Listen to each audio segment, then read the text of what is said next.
오늘은 기다림은 낭비가 아니다라는 제목으로 말씀을 나누려고 하는데, 이 설교를 준비하면서 이제 기다림과 관련된 책을 찾다가 보니까 제 서재에 눈에 띄는 책 두 권이 있었습니다.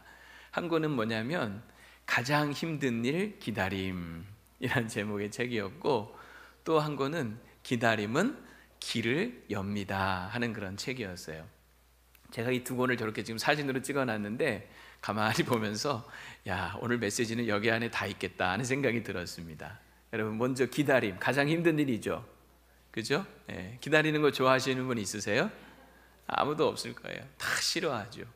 지난주 금요일 날 어떤 일이 있었냐면, 우리 원로 목사님하고 또 우리 김성현 선교사님하고 저하고 이렇게 이제 가정이 식사 약속을 했어요. 그래서 서울 과천대공원에 있는 모 식당에 약속 장소를 잡고 점심시간 맞춰서 한 30분 차를 몰고 갔습니다. 근데 원래 그 식당이 이렇게 사람이 많지 않은데 그날따라 사람이 얼마나 많은지, 사실 예약도 안 하고 갔거든요. 그런데 딱 보니까 그 안내판에 대기시간 45분 이렇게 있더라고요. 어떻게 했을 것 같아요? 기다리기 싫어서 그냥 와버렸습니다. 다시 차 몰고 사당으로 왔어요. 30분. 그래서 사당에서 밥 먹었어요. 30분 갔다가 기다리기 싫어서 45분, 다시 30분 와서 돌아오면서 이거 좀 뭐지? 하는 생각이 들긴 하더라고요. 근데 45분 기다리려니까요 싫더라고요. 그래서 그냥 돌아왔어요. 우리나라 사람들 참 기다리는 거 싫죠. 싫어하죠. 네. 성격이 급하잖아요. 우리 또 원로 목사님 얼마나 성격 급하세요? 가자고 그래가지고 돌아왔는데, 여러분, 그래서 이 외국 사람들이 우리나라 와서 제일 빨리 배우는 말이 무슨 말이에요? 빨리빨리라는 말이죠. 그러니까 어떤 사람이 가만히 생각해 보니까 정말 입에 붙어있는 말이 빨리빨리더라는 거예요. 애를 키우면서 보니까 맨날 하는 말이 빨리자가 없으면 말이 안 되는 것처럼, 야, 빨리 밥 먹어라, 빨리 옷 입어라, 빨리 숙제해라, 빨리 자라, 빨리 일어나라, 빨리 학교 가라. 이거 안 되겠다 해서 고쳐야 되겠다고 다시는 빨리빨리란 말을 안 쓰기로 했대요. 그런데 그 다음날 아침에 이제 아이를 또 학교를 보내야 되는데 이 아이가 어떻게 하겠어요? 마냥 느릿느릿 꼼지락거리면서 속이 양 터질 정도로 아이고, 이거 큰일 날 뻔했네. 막 그냥 속이 뒤집어질 지경인 거죠. 근데 이게 빨리빨리란 말 안 쓰기로 했잖아요. 그래서 뭐라고 할게요? 얼른 해. 아닙니다. 뭐라고 했는지 아세요? 후딱후딱해 라고 했대요. 잠깐 생각해 보니까 그러고 나서 자기가, 야, 인내심이 이렇게 없구나, 그거 조금도 못 기다려주는구나 하는 마음에, 하나님, 제가 너무 인내심이 없습니다. 제게 인내심을 좀 주시옵소서. 근데 제가 기다리는 게 너무 싫으니까요, 그 인내심을 좀 지금 당장 좀 주시옵소서 라고 또 기도를 했다는 거 아니에요? 물론 이건 하나 이제 조크지만, 여러분, 하나님이 그런 기도 들으시면요 얼마나 황당하시겠어요. 여러분, 한번 질문 한번 해볼까요? 여러분, 하나님은요 조급하신 분일까요? 느긋하신 분일까요? 자, 조급하시다, 느긋하시다, 그때 다르다? 네, 사실 둘 다 아니에요. 하나님은 어떤 분이시냐? 정확하신 분입니다. 네.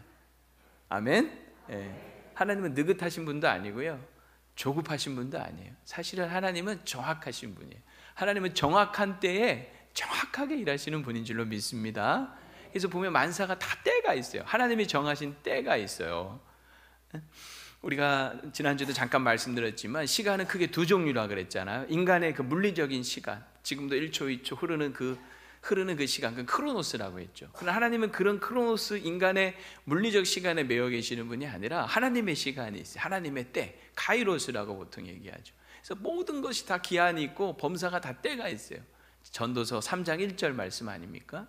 그런데 또 전도서 3장 11절에 보면 뭐라 그랬냐면, 하나님이 모든 것을 지으시되 때를 따라 아름답게 하셨다 그랬어요. 참, 이 말이 저는 은혜가 돼요. 때를 따라 아름답게 하셨다. 그러니까 하나님이 정하신 그 때가, 그때에 이루어지는 것이 가장 뭐하다는 거예요? 아름답다라는 거죠. 좋다라고 하는 거예요.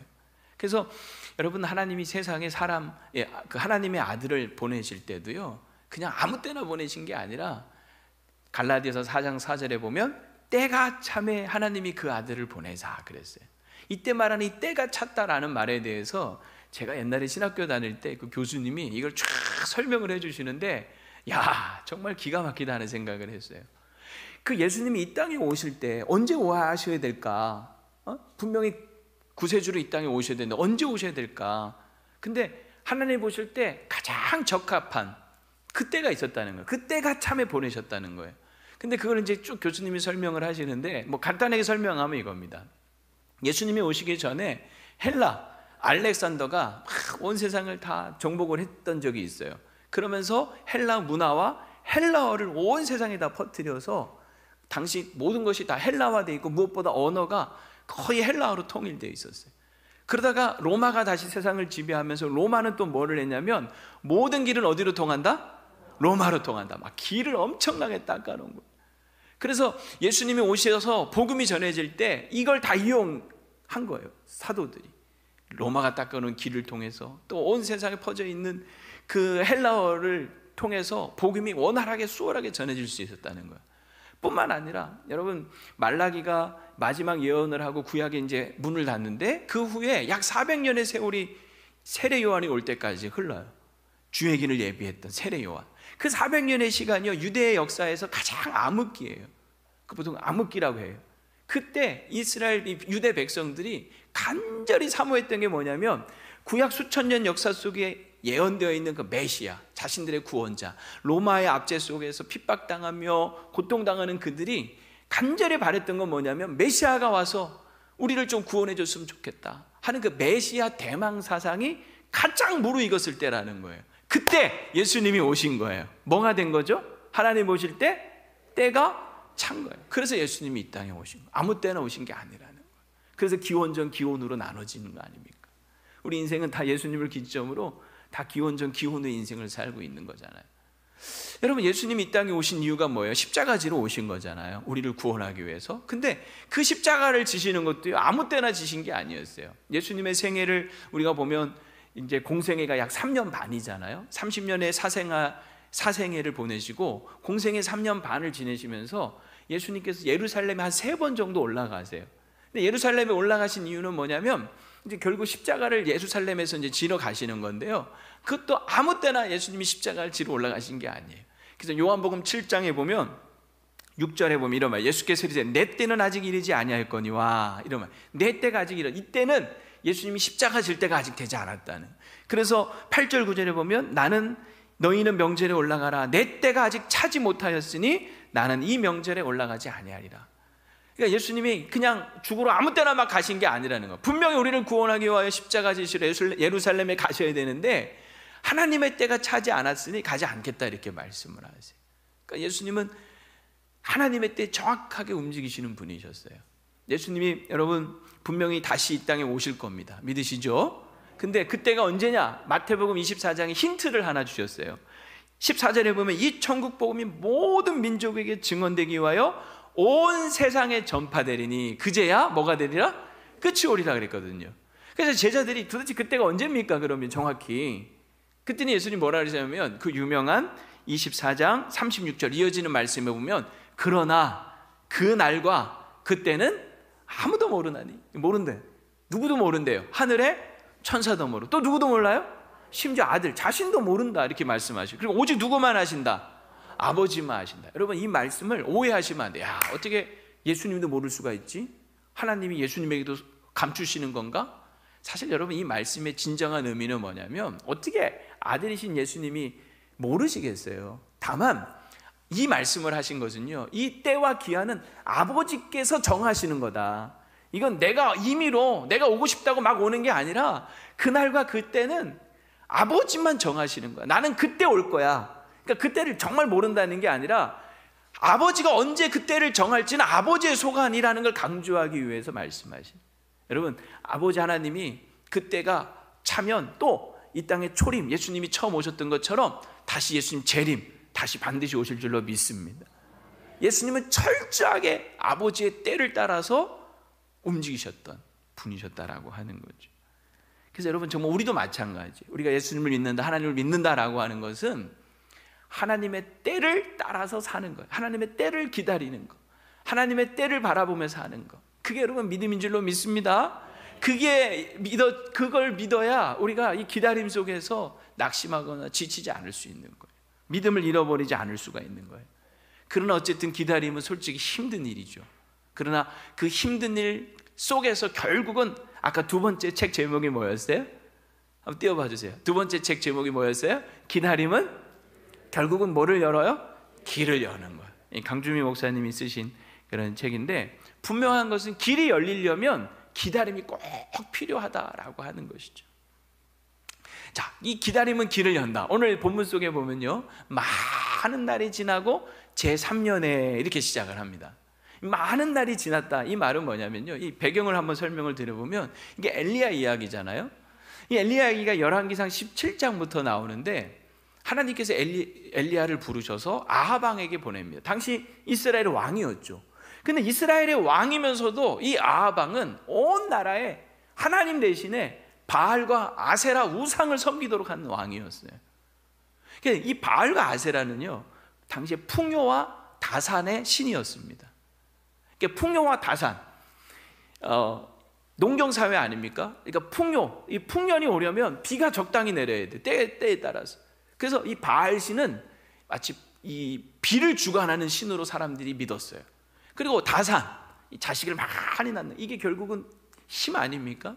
근데 아세라는 또 다산의 그런 신이었어요. 그래서 이 바알과 아세라를 음란하듯이 온 땅에 막 섬기도록 만든 거예요. 그래서 하나님께서 엘리야를 부르셔서 아합 왕에게 보내시죠.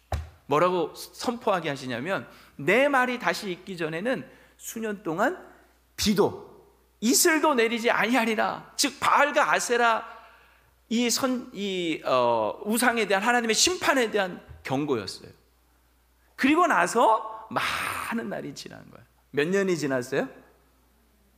제3년, 3년의 세월이 흐른 거예요. 3년 동안 비도 안 내리고 이슬도 안 내린 겁니다. 무슨 일이 일어났을까요? 그 땅에 완전히 재난인 거죠. 엄청난 재난인 거죠. 솔직히 여러분, 피부에 잘 안 와닿으시죠? 제가 조금 피부에 와닿게 좀 한번 말씀드려 볼까요? 3년 동안 봉급이 안 나오는 거야. 이렇게 설명하면 좀 와닿습니까? 3년 동안 수입이 없는 거야. 마치 그와 같아요. 그 시대에 비가 내리도 않고 이슬도 안 내리니까 농사를 지을 수 없는 거예요. 그러니까 수입이 없는 거예요. 야, 여러분, 3개월도 아니고 3년 동안 봉급이 안 나온다고 생각해 보세요. 끔찍한 재난인 거죠. 근데 이 3년 동안 여러분, 엘리야도요 똑같이 고난을 당하는 거예요. 똑같이 고생. 엘리야라고 아무 어려움 없이 지낸 게 아니라 그 시간 똑같이 고생합니다. 여러분, 엘리야가 어디로 가서 피해 있었냐면 시돈 땅 사르밧 과부의 집에 있었거든요. 그런데 오늘 여러분 2절 말씀을 보면은 이런 말이 있죠. 중간쯤 보면 그때에 사마리아의 기근이 심하였더라. 이 사마리아 결국 시돈 땅 다 같은 지역이에요. 똑같이 이 엘리야도 기근 속에서 같이 고생을 하고 있는 거예요. 근데 여러분, 엘리야 마음속에 어떤 마음이었을까요? 빨리 좀 제발 이 시간이 지나갔으면 좋겠다, 이 시간들이 좀 끝났으면 좋겠다 하는 그런 기대와 바람이 있지 않았겠습니까? 우리도 지금 다 이 코로나 겪으면서 모든 사람들이 다 그걸 기다리고 있잖아요. 그렇죠? 빨리 코로나 좀 종식됐으면 좋겠다. 온 땅에 지금 그런 기근이 코로나처럼 퍼져 있는 이 상황에 엘리야인들 버티기가 쉬웠겠습니까? 제발 빨리 좀 지나갔으면 좋겠다 기다리고 있었던 거죠. 하지만 이때 엘리야가 할 수 있는 일이라고는 뭐밖에 없었냐면 하나님의 말씀이 다시 임할 때까지 기다리는. 왜냐하면 내 말이 다시 있기 전에는 이런 말씀하셨거든요. 내 말이 다시 있게, 하나님의 말씀이 임해야 되는 거예요. 그때를 엘리야는 기다리고 또 기다리는 겁니다. 사실 여러분, 엘리야는요 뜨거운 열정도 있었고 또 능력도 많았잖아요. 엘리야만큼 열정이 있고 능력이 많은 사람이 어디 있었어요?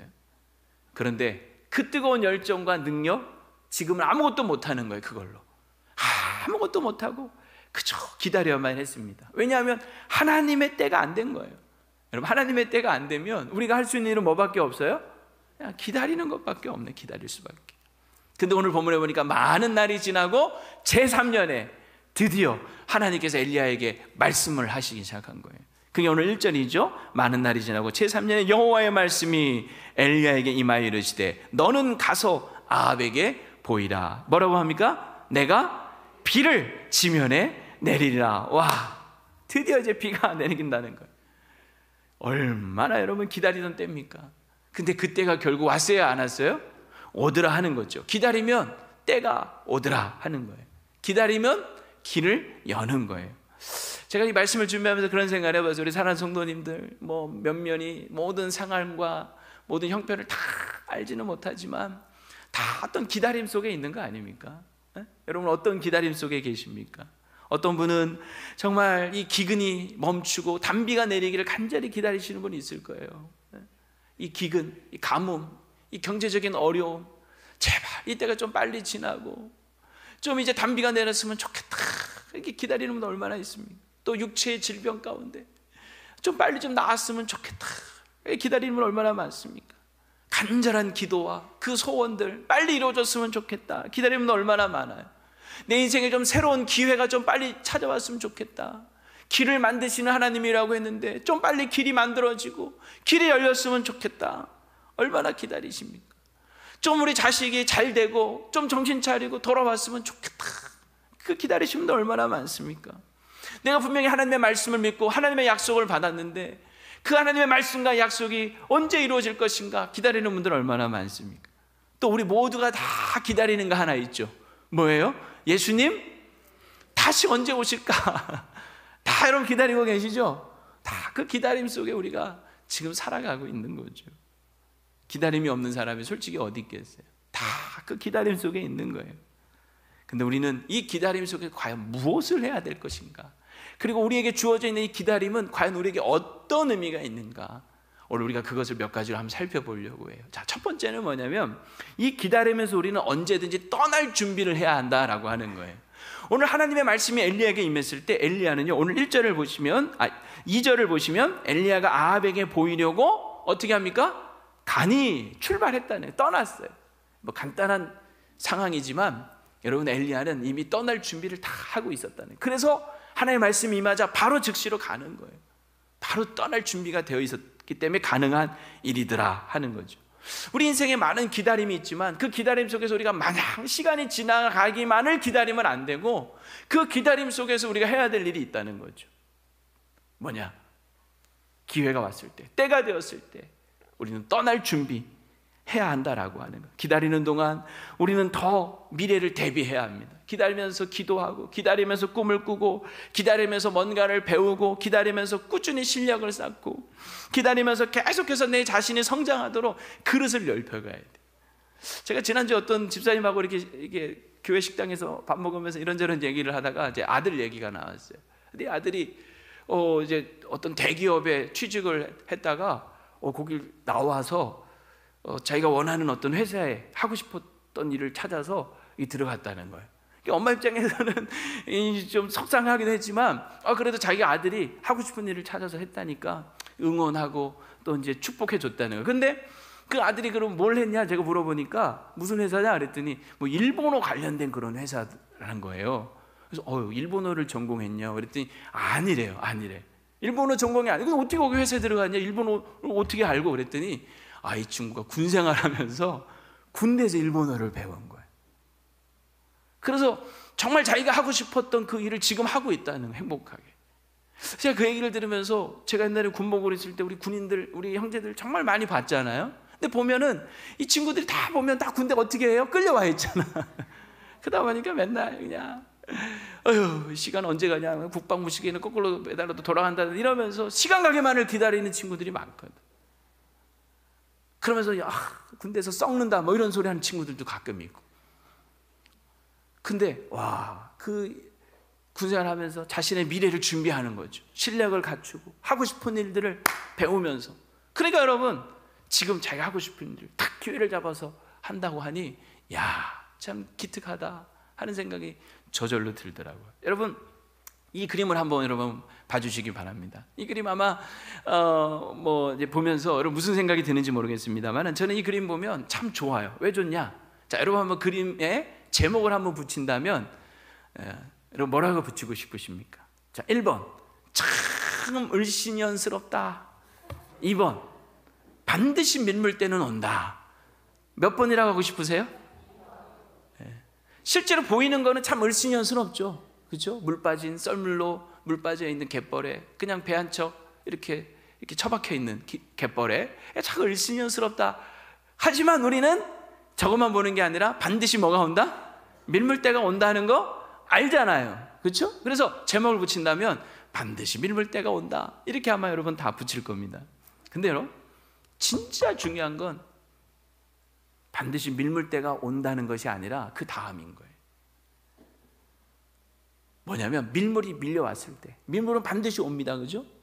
근데 밀물이 올려왔을 때 나는 정말 출항할 준비가 되어 있느냐, 이게 여러분 더 중요한 거 아니겠어요? 그냥 그저 밀물이 오기만을 기다리고 있을 것이 아니라 밀물이 올 때 떠날 준비가 되어 있어야 한다라고 하는 것이죠. 여러분, 누가복음 5장에 보면 아주 유명한 한 가지 사건이 나와요. 베드로가 이제 동료들과 함께 갈릴리 바다에서 밤새도록 고기를 잡는데 놀라운 경험을 합니다. 밤새 고기를 잡는데 한 마리도 못 잡는 놀라운 경험을 해요. 어떻게 그럴 수가 있을까 싶어요, 그 베테랑 어부들이. 그런데 우리 인생이 때로는 그럴 때가 있는 거예요. 아무리 애를 써도 어떤 날은 정말 허탕이고 빈 그물이고 아무것도 잡을 수 없는 그럴 때도 있는 거 아닙니까? 그래서 이제 허탈한 마음으로 녹초가 되어서 이제 아침이 되어서 다시 이제 부두로 돌아온 거죠. 근데 그때 마침 예수님이 거기에 서 계셨던 거예요. 그래서 사람들을 가르치다가 갑자기 베드로에게 뭐라고 얘기하시냐면 깊은 데로 가서 그물을 내리라. 그때 베드로가 유명한 말을 하죠. 뭐라고 했죠? 내가 밤새도록 잡은 것이 없지만은 말씀에 의지해서 내가 그물을 내리겠습니다 하고 정말 가서 그물을 내렸더니 어떻게 됐어요? 막 그물이 찢어질 정도로 2배 가득 만선의 기쁨을 거두죠. 우리 이런 거 좋아하잖아요, 그렇죠? 근데 이 말씀의 어떤 교훈이 뭐냐면 말씀에 의지해서 순종했더니 정말 하나님께서 은혜를 베푸시고 복을 주시더라.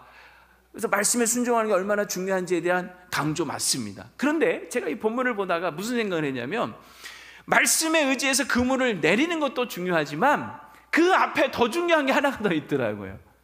그게 뭐냐면 던질 그물을 미리 준비하고 있느냐, 이게 더 중요하더라는 거죠. 예수님이 말씀하실 때 나에게는 던질 그물이 준비되어 있느냐, 이게 더 중요하더라는 거예요. 근데 여러분, 베드로는 여러분 어땠는지 아세요? 누가복음 5장 2절에 보면 호숫가에 배 2척이 있는 것을 보시니 어부들은 배에서 나와서 뭘 했어요? 그물을 싣고 있었어요. 그물을 싣는다는 건 뭐죠? 그물을 준비하고 있었다는. 사실 밤새도록 와서 고기 잡은 것이 없는 이 허탈한 마음, 피곤한 마음에 그물 다 그냥 집어 던지고 일단 들어가서 쉬자. 그물은 뭐 내일 손질하든지 또 나와서 저녁 때 손질하든지 이럴 수도 있는 거 아니겠어요? 근데 그 고단한 몸에 그 아침에 또 그물을 씻고 있는 거예요. 내일 출항을 위해서 다시 그물을 준비하고 있었던 거죠. 그때 예수님께서 그물을 던지라 했던 거예요.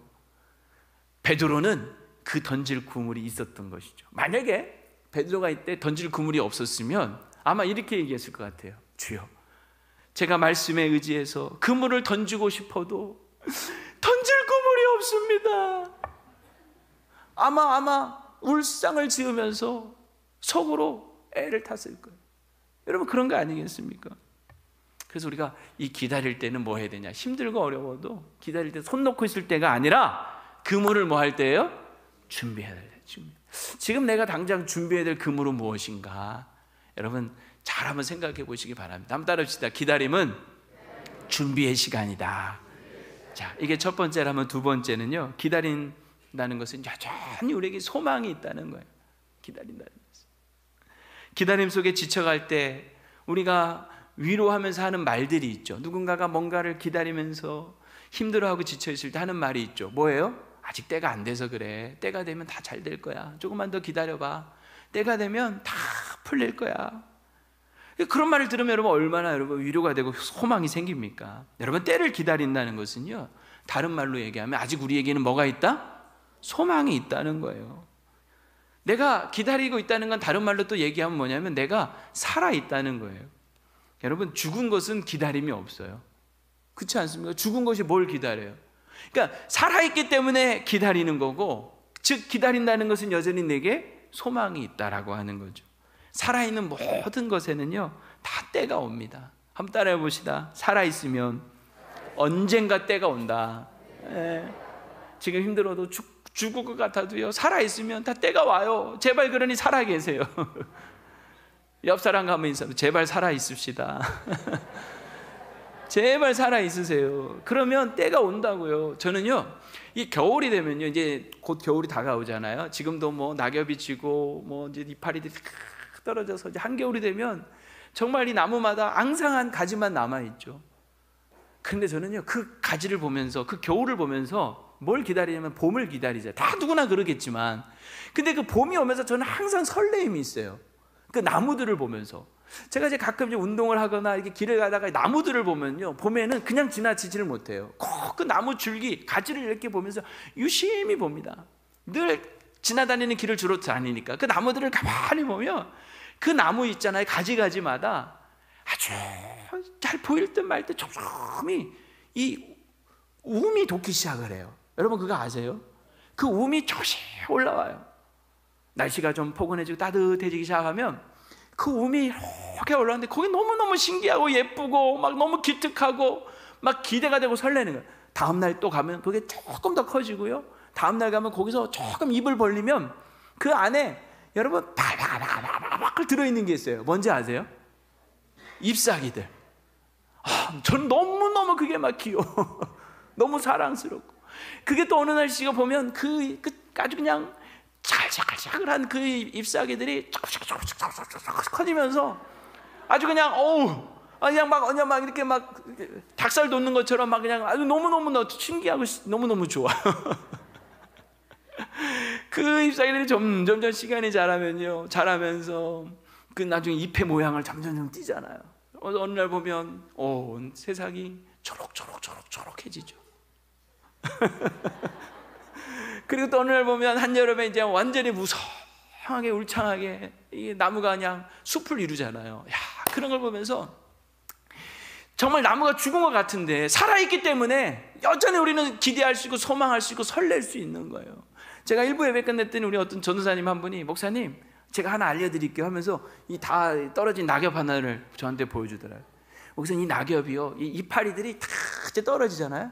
근데 이렇게 다 꺾여서 떨어지는데 이 끝에를 여기 열어 보시면 요 끝에 나중에 한번 가서 주워서 보세요. 여기 보면 온폭 파인 게 있어요. 이 낙엽이 떨어질 때 이 가지 여기 끝에가 온폭 패여 있습니다. 근데 그게 바로 뭐냐면 그게 움이라는 거예요. 딱 그만큼 움이에요. 거기에서 다시 생명이 시작되는 거예요. 이건 떨어져서 죽은 것 같지만 거기에 새로운 생명이 뭐 하는 거예요? 다시 움트기 시작을 하는 거예요. 살아있는 모든 것은 다 여러분 그래서 소망이 있는 거예요. 때가 되면 다시 거기 움이 돋고 싹이 나고 잎이 나고 울창하게 되는 거죠. 가끔 여러분 그 애벌레들 있잖아요. 애벌레, 징그러하지만 그 애벌레들이 어느 날 보면 번데기가 돼요. 번데기. 근데 그 번데기 아무것도 꼼짝달싹 안 하고 죽은 것 같지만 시간이 지나면, 때가 되면 그 딱딱한 그 번데기를 찢고 거기서 뭐가 나오죠? 예쁜 나비가 날개를 펴면서, 그 부드러운 날개를 펴면서 찢고 나와서 결국은 하늘을 날아가는, 그 죽은 것 같은 번데기 안에 생명이 그대로 있기 때문에 결국은 때가 되니까요, 그 껍데기를 찢고 나와서 하늘을 나르더라는 것이죠. 여러분, 살아있는 모든 것에는 희망이 있습니다. 그래서 기다린다는 것은 어찌 보면 살아있는 것의 특권인 거예요. 그리고 그 기다림 속에 우리에게 소망이 있는 거죠. 갈라디아서 6장 9절에 보면 우리가 선을 행하되 낙심하지 말지니 포기하지 아니하면 때가 이름에 뭐하리라? 거두리라. 여러분 베드로전서 5장 6절에도 그러므로 하나님의 능하신 손 아래서 겸손하라. 때가 되면 너희를 높이시리라. 때가 되면 우리를 높이시는 거예요. 그래서 기다리면서 여러분 낙심하지 말고 소망을 잃어버리지 말기를 바랍니다. 한번 따라서 기다림은 소망의 시간이다. 세 번째, 여러분 기다림을 통해서 하나님은 하나님의 사람들을 만들어 가시더라고요. 이게 성경을 이렇게 보면 위대한 하나님의 사람들은 다 이 기다림의 시간들을 겪어요. 여러분 아브라함 보세요. 75세 갈대아 우르에서 부름을 받아서 약속받죠. 큰 민족을 이루게 하기라. 그런데 큰 민족을 이루면 자식이 있어야 되는데 웬걸 25년 100세가 되도록 자식을 하나님 안 주셨죠. 25년 만에 아들 이삭을 주신 거예요. 25년을 기다리게 하시더라고요. 여러분 야곱을 보세요. 오늘 요즘 새벽에 요즘 우리가 창세기 야곱 이야기를 많이 지금 보고 있는데, 그 야곱이 형 속이고 에서를 속이고 삼촌 라반의 집으로 갈 때 베델에서 하나님을 만나죠. 그때 하나님의 약속이 뭐였냐면, 내가 너와 함께하고 너를 지키고 반드시 돌아오게 하리라, 반드시 돌아오게 하리라 하셨는데, 그 세월이 몇 년이 흘렀어요? 삼촌 라반의 집에서 무려 20년의 세월을 보내는 거예요. 근데 그 20년의 세월이 헛된 세월이 아니라 야곱은 거기서 훈련되고 다듬어지고 그리고 거부가 돼서 돌아오는 거죠. 아브라함도 마찬가지예요. 나는 전능한 하나님이라 너는 내 앞에서 완전하라. 그 말씀대로 그는 점점 믿음이 점점 자라서 나중에는 모리아 산에 가서 그 아들 이삭을 번제로까지 바치는 믿음의 거장이 되는 거예요. 그 믿음의 거장이 그냥 되는 게 아니에요. 그 오랜 세월 속에, 야, 하나님은 정말 전능하신 하나님, 죽은 자도 살리신 하나님이구나. 그 훈련 속에 그의 믿음이 커져서 그 믿음의 거장이 됐던 것이죠.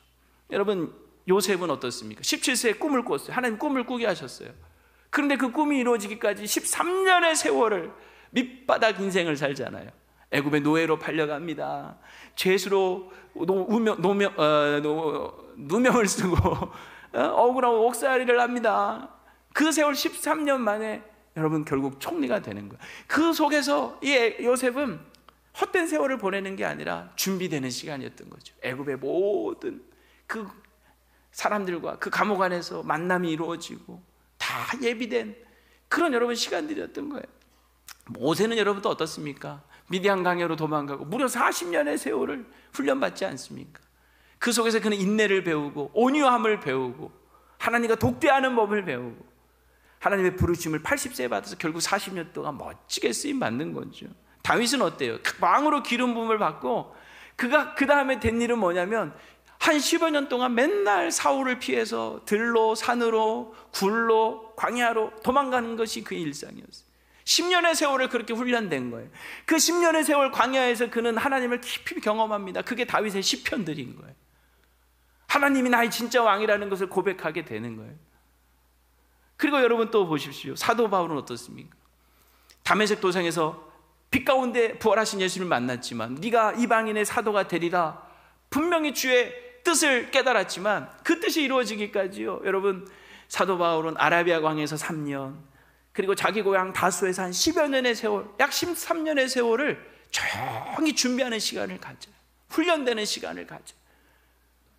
그리고 13년 뒤에 그는 이방인의 사도로 전 세계를 누비며 복음을 전하는 대사도가 되는 거죠. 그리고 오늘 엘리야, 많은 날이 지나고 3년 만에 다시 아합 왕 앞에 가는 거예요. 그러고 보면요, 엘리야는 3년은 제일 짧은 것 같아요. 그렇죠? 여러분, 기다림의 시간이 각자 다 달랐지만 결국 하나님이 기다림 속에서 하나님의 사람들을 훈련시키시는 거예요. 자신을 비우고 겸손하게 만드는 그런 훈련, 누구보다도 더 온유함을 배우게 하시고 어떤 상황 속에서 흔들림이 없이 하나님을 신뢰하는 법을 배우게 하시고 다양한 사람들과 만나면서 인간관계를 넓히고 원만하게 지내는 사람을 섬기는 법을 배우게 하시고 마음에 응어리진 분노와 원한을 풀어서 원수까지도 자기를 팔아버린 형들까지도 용서하게 만드는 그 법을 배우는 그 시간들을 만드신 거예요. 그래서 이 기다림 속에서 하나님은 그들을 더 큰 것으로 만드셔서 더 크게 쓰시는 거예요. 여러분, 오늘 우리가 이 기다림 속에 있을 때 하나님 나를 도대체 어떻게 훈련시키고 계시는가? 나를 어떻게 다듬어가고 계시는가? 여러분, 나의 그 기다림 속에서 하나님은 여전히 나를 만들어가고 계신다는 사실을 기억하시기를 바랍니다. 그래서 따라합시다. 기다림은 훈련의 시간이다.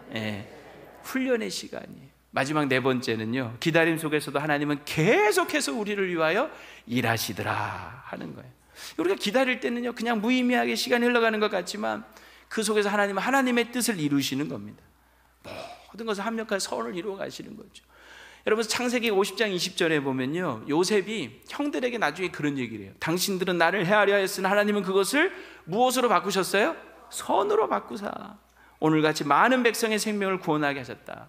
그저 13년의 세월이 덧없이 흘러간 것이 아니었고 하나님이 그 형들의 그 악함을 선으로 바꾸시는 시간들이었다는, 하나님의 큰 뜻을 이루어가는 그런 시간들이었다는 것이죠. 그리고 나서 그 세월이 지났을 때 하나님이 이루시는 생각지도 못한 선한 결과들이 나오는 거예요. 그래서 저는 시편 126편 참 너무 좋아하는 말씀 중에 하나인데요, 울며 씨를 뿌리러 나가는 자는 반드시 어떻게 됩니까? 기쁨의 단을 거두는. 이 기쁨의 단이 뭐냐면 하나님께서 우리를 위하여 행하시는 큰 일입니다. 여러분, 이 시편 이 126편이요 기쁨의 찬양이에요. 여호와께서 우리를 위하여 큰 일을 행하셨으니 우리가 기뻐하도다. 하나님이 행하신 그 큰 일이 바로 뭐냐면 울며 씨를 뿌릴 때 이 씨가 자랄까? 이게 어떻게 될까? 걱정도 많고 뭐 이게 염려도 많을 수 있지만, 그러나 울며 씨를 뿌릴 때 하나님은 그 씨가 헛되지 않게 하시고 결국은 자라게 하셔서 열매를 거두시게 한다. 그게 바로 뭐냐면 여호와께서 우리를 위하여 행하시는 큰 일, 꿈꾸는 것 같은 일이더라는 것이죠. 저는 하나님을, 그런 하나님을 믿어요. 내가 눈물 흘려 기도하고 눈물 흘려 수고하고 눈물 흘려 애를 쓸 때 하나님은 그것을 반드시 헛되지 않게 하시사 큰 기쁨의 단, 큰 일을 우리 가운데 보여줄 것을 저는 믿습니다. 그래서 이 기다림의 시간은 따라서 기다림은 성취의 시간이다. 그렇습니다. 하나님의 뜻, 하나님의 약속, 하나님의 계획, 그것이 성취되는 시간이에요. 말씀을 마치려고 합니다. 저는 이제 뭐 반백년 조금 더 살았습니다만은 이렇게 말해놓고도 웃기네요. 뭐 길지 않은 인생을 살았지만 제가 짧은 세월 살면서도 분명히 깨닫는 게 하나 있어요. 다 범사가 보면 다 때가 있어요. 목회를 하면서도, 제 인생을 살면서도 제가 애쓰고 노력하고 수고하고 땀 흘리고 하지만, 그러나 결국은요 다 때가 돼야 되는 거예요. 때가 되면 이루어지는 거예요. 내가 그렇게 애를 써도 때가 안 되면 안 되는 거고요, 때가 되면 갑자기라도 되는 거예요. 그 하나님의 때가 있습니다. 우리는 그 때를 기다리는 거예요. 그 기다림은 결코 낭비가 아니에요. 그 기다림 속에 뭐가 이루어지는 거예요? 내가 준비되는 거예요. 또 뭐가 우리에게 필요한 거예요? 소망이 필요한 거예요. 그리고 하나님은 그 기다림 속에서 우리를 뭐 하셔요? 훈련하세요. 그리고 하나님은 하나님의 뜻을 성취하는 거예요. 이게 여러분 기다림 속에서 우리가 찾아야 될 의미인 거예요. 결코 낭비가 아니더라 하는 것이죠. 기다림, 솔직히 가장 힘든 일인 건 사실이에요. 하지만 그 기다림이 뭐를 엽니까? 길을 여는 거예요. 여러분, 우리 잘 주님 안에서 기다리길 바랍니다. 여호와를 기다릴지어다. 할렐루야. 우리 함께 찬양합시다. 주님의 시간에 주의 뜻 이루어지리 기다려. 하루하루 살 동안 주님 인도하시니 주 뜻 이룰 때까지 기다려. 우리 함께 찬양합시다.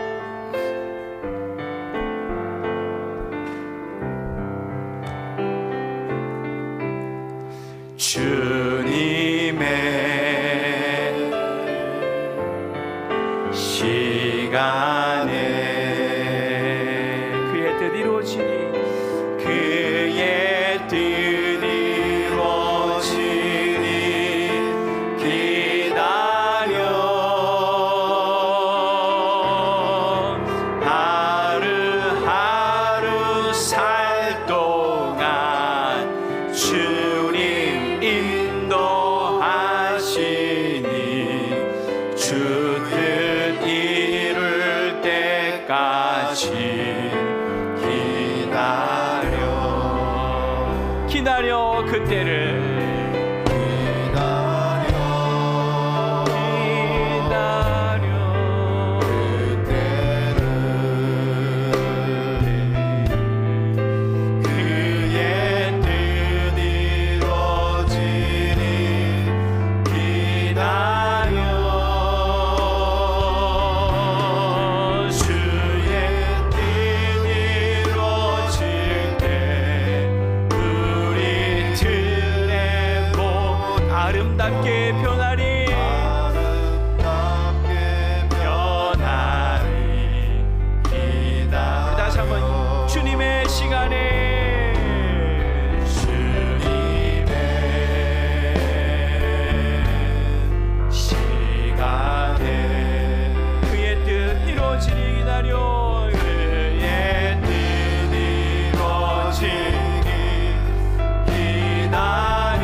기도하기를 원합니다. 사랑하는 여러분, 모든 것이 다 하나님의 때가 있습니다. 천하에 범사에 다 기한이 있고 때가 있어요. 그것은 하나님이 정하신 그런 때인 거죠. 그 때가 될 때까지 우리는 기다림이 필요합니다. 그 기다림은 결코 낭비가 아닙니다. 그 기다림 속에서 우리는 무엇을 해야 될 것인가? 그물을 준비해야 합니다. 그 기다림 속에 우리 소망을 잃어버리지 말아야 합니다. 여러분, 그 기다림 속에 하나님 우리를 다듬으시고 훈련하십니다. 그리고 하나님은 계속해서 선한 일을 선으로 바꾸시면서 하나님은 일하고 계십니다.